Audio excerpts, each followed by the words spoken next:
कलश तो मैं ही गिराऊंगी। आफ्टर ऑल मैं बड़ी बहू जो हूँ। बड़ी आई बड़ी बहू, बुलशिट। मेरे पति देवर जी से पूरे 1 मिनट के बड़े हैं। तुम लोग झगड़ो मत, मेरे पति तो तुम्हारे पति से पूरे 3 मिनट के बड़े हैं। पर माँ का लाडला तो सबसे छोटा बच्चा ही होता है ना, तो कलश को तो मैं ही लात मारूंगी, है ना सासू माँ? अपने पतियों को पीछे छोड़ दरवाजे पर खड़ी अपनी 4 बहुओं को देखकर अम्बा का सर चकराने लग जाता है। हे भगवान, ये 4 जुड़वा बेटे कम थे जो ऐसी बहुएं आ गईं। अब तुम चारों साथ मिलकर ही इस कलश को गिरा दो और काम खत्म करो। चारों मिलकर एक साथ कलश को लात मारती है और कलश उड़ता हुआ अम्बा की ननद गोदावरी के सर को जा लगता है और उसके सर पर लड्डू निकल आता है। अरे अरे सत्यानाश! आते ही बहुओं ने अपने रंग दिखा दिए। मैं ना कहती थी कि सोच समझ कर बहू चुनना। हाय राम, ये क्या हो गया जिज्जी आपके सर पर? शुरुआत से ही मुझे फूटे आग भी पसंद नहीं करती थी तुम, अब बहुओं के हाथों सर फुड़वा दिया मेरा। बुआ, सासू माम, मैं अभी आइस पैक लाती हूँ। आइस पैक से कुछ नहीं होता, मैं अभी गरम गरम हल्दी का दूध लाती हूँ, सब दर्द छू मंतर हो जाएगा। चारों बहुएं एक साथ अपने अपने तरह के इलाज करने में लग जाती हैं। बेचारी अम्बा, कहाँ उसने सोचा था कि 4 बहुएं आएंगी तो वो राज करेगी। यहाँ तो सब उल्टा ही दिख रहा था। चारों घर में आकर अपने अपने पतियों के साथ कमरे में चली जाती हैं। पहला दिन तो जैसे तैसे गुजर जाता है। दूसरे दिन चारों बहुएं सज धज कर अपने अपने कमरों से बाहर आती हैं।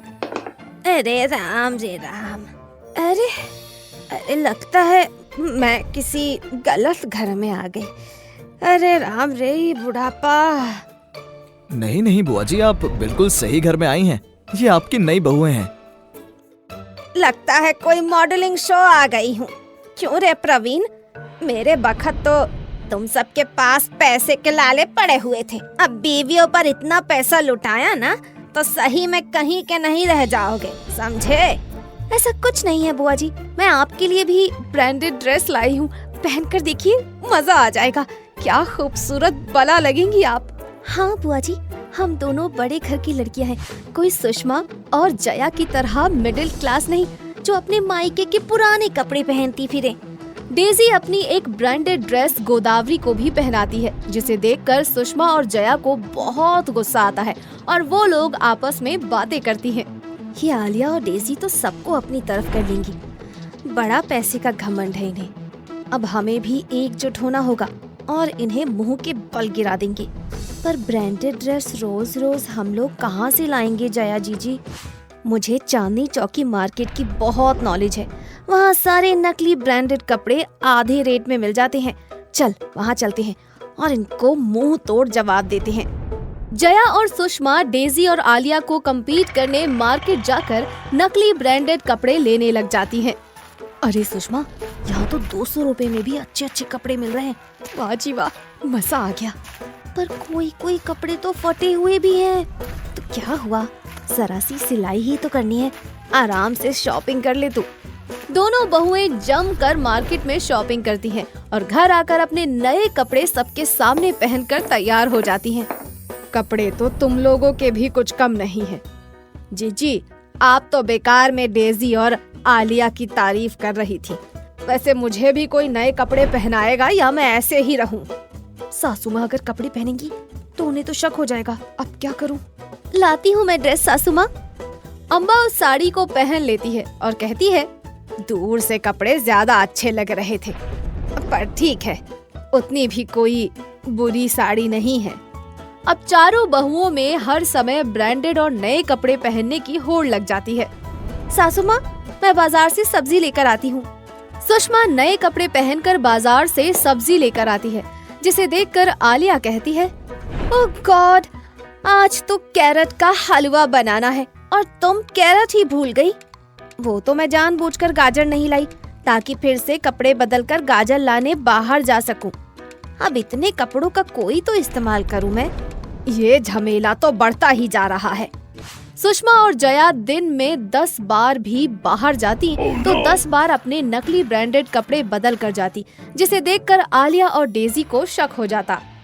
हम लोग इतने अमीर हैं, फिर भी 10 बार कपड़े नहीं बदल पा रहे हैं। और ये मिडिल क्लास लड़कियां, इतने पैसे कहाँ से आए इनके पास?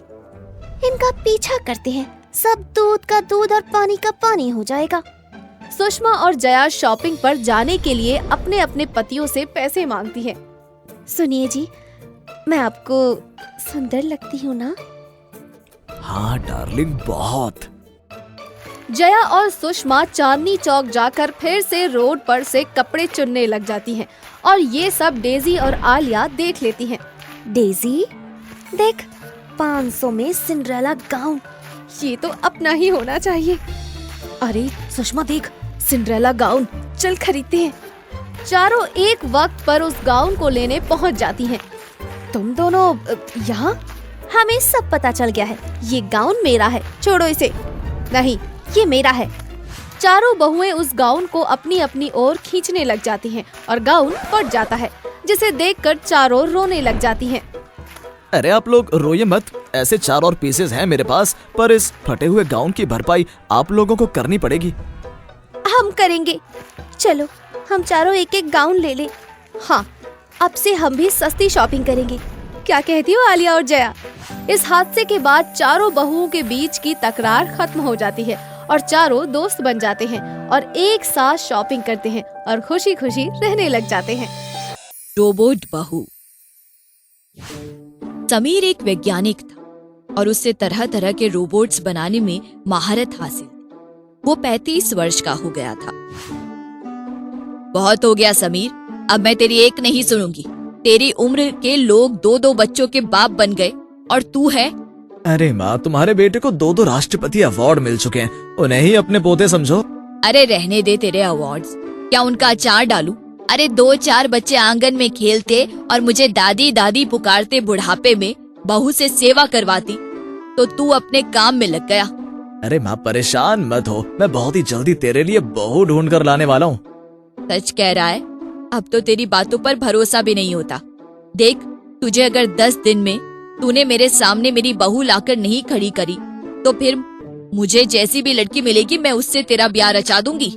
अरे माँ तू चिंता मत करना, तेरी बहू तैयार हो रही है, 1 हफ्ते में तेरे सामने खड़ी होगी। तैयार हो रही है? तेरा दिमाग तो ठीक है? अरे दया कर, अब ऐसा भी क्या मेकअप और तैयारी जो 1 हफ्ते लगा दे। अरे माँ तू सोचती बहुत है। सुबह सुबह पूजा करने वाली, सेवा करने वाली, बातें करने वाली, खाना बनाने वाली बहू चाहिए ना। बिल्कुल जैसी तुझे चाहिए वैसी ही तो मिलेगी। अपने बेटे पर विश्वास करो। आज बुधवार है, अगले बुधवार तेरी बहू तेरे सामने होगी। चल अब चलता हूँ। समीर माँ से बात करके अपनी प्रयोगशाला में चला गया। चारों तरफ पर्दे लगे हुए थे। उसने पर्दा हटाया तो सामने एक आधा बना हुआ रोबोट था। मैंने माँ की बहू को पूरी तरह से बना तो दिया है, पर ये नहीं समझ में आता इसको शक्ल किसकी दूं। माँ को पुरानी वहीदा रहमान बहुत पसंद है। चलो अच्छा है, चेहरा भी उसी का बना देता हूँ। बाकी तो वो सभी गुण मैंने इसमें डाल दिए हैं जो माँ को चाहिए। अब बस इसे चिप डालकर चार्ज करना है। माँ की इच्छा इस बार पूरी कर दूंगा। माँ हाथ में थाली लिए बहू के स्वागत में बेचैनी से इधर उधर घूम रही थी। उसने अपनी कई नजदीकी रिश्तेदारों को भी बुला लिया था। तभी कार की आवाज आने लगी। सभी लोग दरवाजे की तरफ भागे। अनिकेत अपनी पत्नी के साथ नीचे उतर रहा था। लो, आ गई मेरी बहू। मेरे बेटे ने मेरी लाज रख ली। अब और देर ना करो। माँ बहू के पास गई और उसे आरती करके घर के अंदर ले आई। उसने बहू को ड्राइंग रूम में बैठा दिया और औरतों से बोली, तुम लोग जल्दी जल्दी मुंह दिखाई कर लो, फिर बहू को आराम के लिए भेज देंगे। चलो कंचन, तुम लड़के की बुआ हो, सबसे पहले तुम मुंह देखो। अरे भाभी, तुम्हारी बहू तो चांद का टुकड़ा है, बिल्कुल वहीदा रहमान की तरह लग रही है। अब इस जमाने में कहाँ मिलेगी वहीदा रहमान। लंबे बाल, चेहरे पे शर्म, कपड़े पहनने का सलीका और उसकी छोटी सी निकले घुंघराले जुल्फे। रुक, देखती हो। माँ ने भी घूंघट उठाकर बहू को देखा और खुशी का ठिकाना नहीं रहा। बहू बिल्कुल वहीदा रहमान की तरह थी, बिल्कुल वैसी जैसा वो चाहती थी। बहू ने उठकर उनके पैर छू लिए और बोली, प्रणाम। 15 मिनट बाद नाश्ते का समय हो जाएगा। आप नाश्ते में क्या लेना पसंद करेंगी? अभी ये टाइम आपके पैर दबाने का है।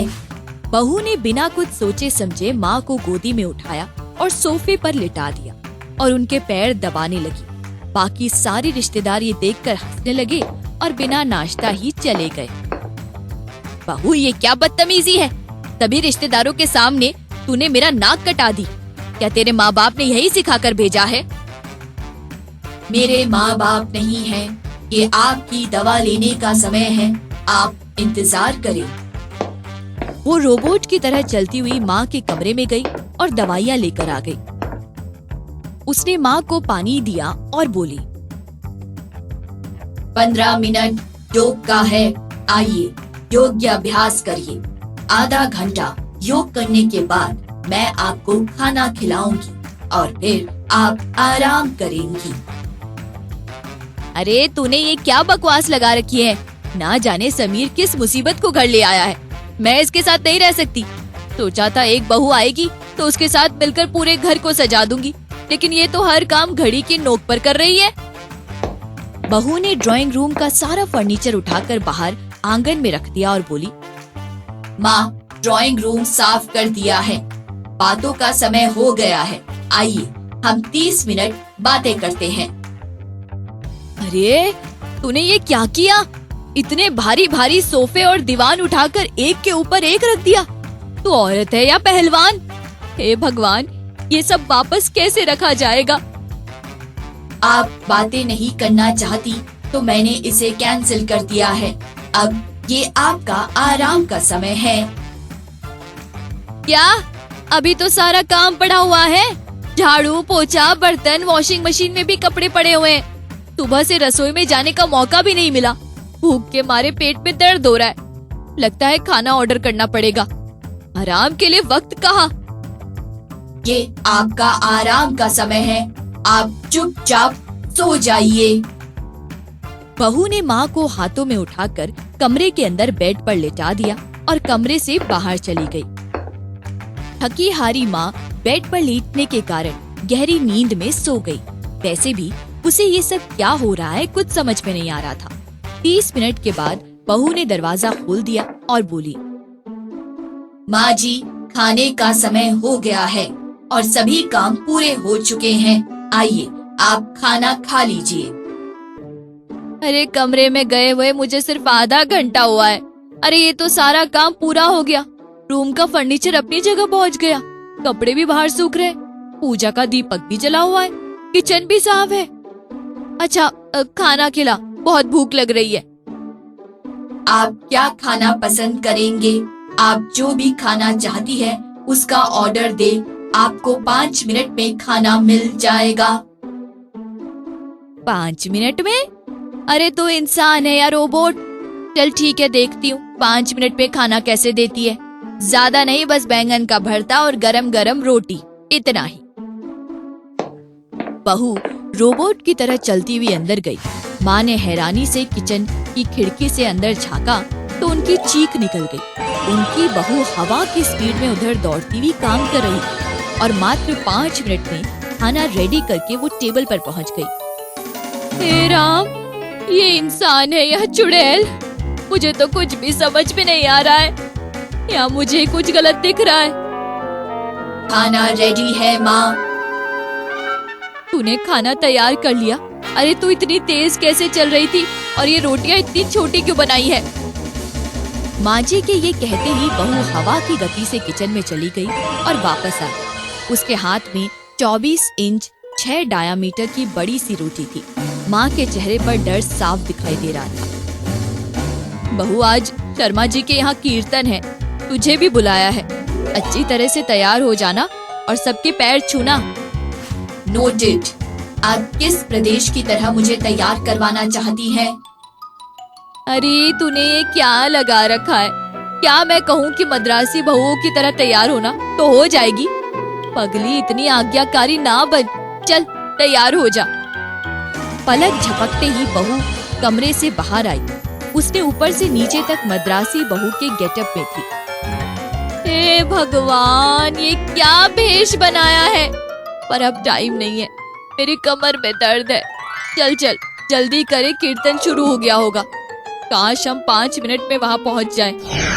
अचानक उन्हें लगता है जैसे वो हवा में उड़ रही है। पलक झपकते ही वो शर्मा जी के घर पहुँच जाती है।